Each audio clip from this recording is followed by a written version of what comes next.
video posted to his Truth Social account. Now, we debated whether or not to show you this disturbing content, but we believe it's important for you to see it. This is a screenshot of that video depicting former President Barack Obama and former First Lady Michelle Obama as apes. The post was up for hours on the president's social media feed before it was taken down. Here's leader Hakeem Jeffries just a short time ago. This disgusting video posted by the so-called president was done intentionally. Donald Trump and his vile, racist, and malignant behavior. This guy is an unhinged bottom feeder. President Obama and Michelle Obama are brilliant, caring, and patriotic Americans. They represent the best of this country. Jeffries bleeped himself in that video, and a spokesperson for the Obamas says they're not commenting, quote, for now. The post drew a rare rebuke from members of the president's own party. Tim Scott, the only black Republican in the U.S. Senate, called it, quote, the most racist thing I've seen out of this White House. And as for Trump and his allies, well, they're making excuses. Pastor Mark Burns says he spoke to the president today and that Trump, quote, assured me clearly and unequivocally that he did not post it. The White House, after initially defending the video, now claims a staffer erroneously made the post. We have no evidence a staffer posted the video, and if the staffer did, the White House hasn't said who it is or whether they're going to face any consequences.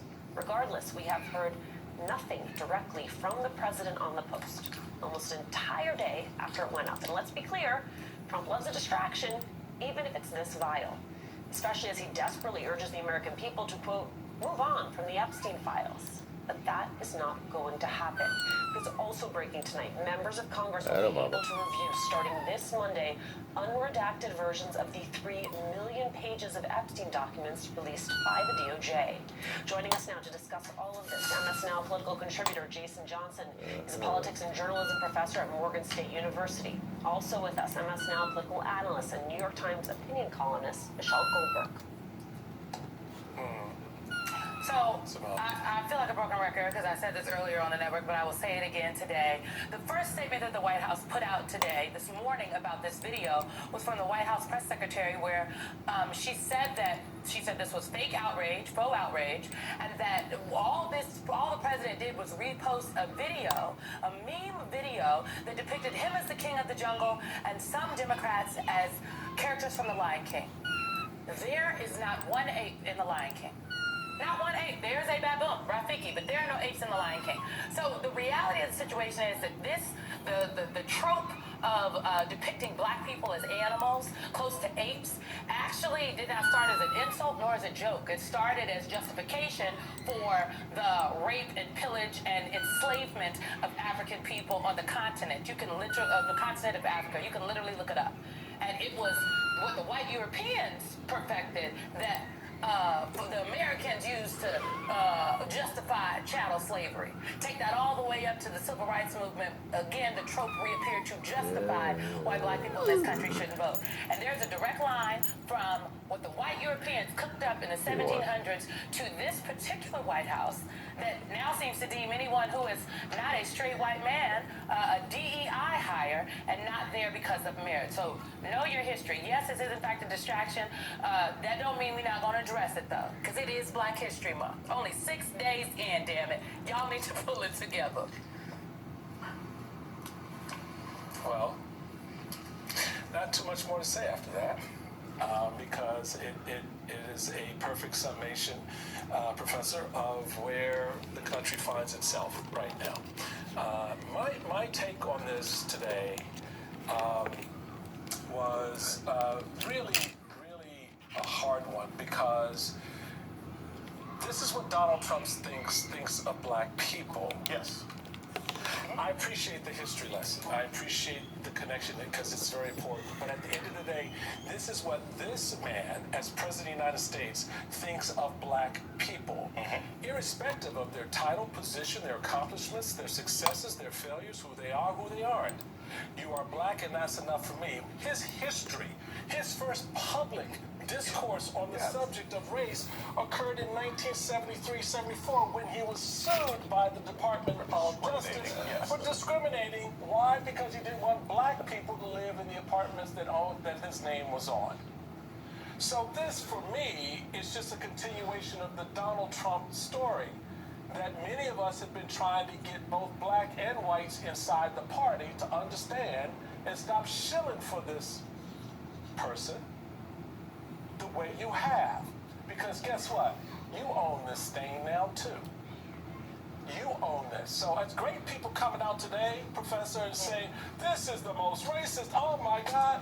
Where were you when there were shithole countries? Where were you when there was talking about black people and black women in particular, calling them piggies, calling them names? Where were you then? I don't believe this is the most racist thing Tim Scott's heard in the White House. Okay. Thank you. That's just the first thing. I don't believe that. I don't believe that's the worst thing. I have been to South Carolina. I know some of the things that are said in this White House. I don't think it's the most racist thing Donald Trump has ever said. We still don't know what might be on the cutting room floor from The Apprentice, but I've heard stories because I've talked to people who actually worked on The Apprentice. So none of this ever shocks me. It also, because it's Black History Month, and because of the Epstein files, and because of the economy, I don't allow him to elicit my outrage. There you go. Because I'm infinitely more disgusted that this man is bankrupting people. I am infinitely more disgusted that this man is taking away health care. I am infinitely more disgusted that this guy does not care about the fact that he socialized with alleged child rapists and molesters for years and years and years. This is just part and parcel of what Donald Trump has always been. And I'm also never impressed by Republicans who now, when the heat is finally hitting them about ICE, about the economy, about everything else, now they can suddenly say, well, I guess we can sort of admit he's racist. He's always been racist. It's not new. It's not new. And I can pat my head and rub my tummy, and I don't have to be able to look at his racism and have that distract from the other ways that he is destroying this country. Well, it's not new, and it's not just in the language or in the rhetoric. It's also steeped so deeply into the policies of this administration. I mean, I think back to the way Donald Trump originally came to power with birtherism, which, yes, is fundamentally racist, but is also this questioning about who is deserving of being American, who is considered legitimate in their American identity and in their power as American. And there's an absolute through line there to his attacks on voting, to his attacks on the 14th Amendment, to what we are watching play out in Minneapolis and all across this country as his deportation force goes into American cities and is in many cases taking American citizens and detaining them because the Supreme Court of the United States has condoned racial profiling. So, Michelle, draw for me a line from what we are hearing from this White House and what they're actually doing. Well, and I think, to bring it back to Minneapolis, I mean, the reason that they went in there in the first place was not because there was some sort of crisis of undocumented immigrants. There are fewer undocumented people in Minnesota than in the average state in this country. They went in there because of this demonization campaign against Somalis in particular, right? And then that's also why they went into Lewiston, Maine. Lewiston, Maine, for a long time, was held up as this immigration success story, a town that had been revitalized by immigration after kind of being hard on its luck after the mills closed. Again, they go specifically into Lewiston, Maine. Then there was news earlier this week. I was in Springfield, Ohio, because there was plans to go into Springfield, Ohio, a town that's been revitalized by Haitian immigrants and that's been targeted over and over by this administration. They've tried to take away TPS status for Haitians, who are here legally because they have temporary protected status. Everybody knows that Haiti is not a safe place for people to return to, and nevertheless they've tried to claim in court that it is, that somehow the crisis there is over. So the way that they're doing mass deportation is by ethnic group, which is, there's a name for that, right? And so I just think the reason that Donald Trump is president is because he channeled white rage towards Barack Obama with his birtherism conspiracy. And it's been, not just racism, Donald Trump has also channels a lot of misogyny, but racism has been absolutely a through line in his two presidencies now. And the reason that this moment I think is interesting is that there's so much denial among Republicans who will insist that kind of Donald Trump isn't what we can all see that he is. And then every so often something happens where that denial becomes unsustainable. And they all, it happened kind of after January 6th. It's happened in a couple other moments. It never lasts. But there's always this moment where you can see him clearly, and even they have to somehow respond to, the obscenity of having this man in the White House. Yeah, I mean, we want to chime in. Yeah, I also want to add that, let's be clear about everybody who's responsible for this, right? It's not just that you have white Americans who are racist, whatever. But Republicans, they can't sell their racism without the active participation of black and brown people. Okay? We can look at Candace Owens. Okay? We can look at some of the things that Byron Donald has excused. We can look at some of the things Tim Scott has excused. Nick Fuentes, Enrique Terra, the head of the Proud Boys, they can't even sell racism without black and brown people helping them.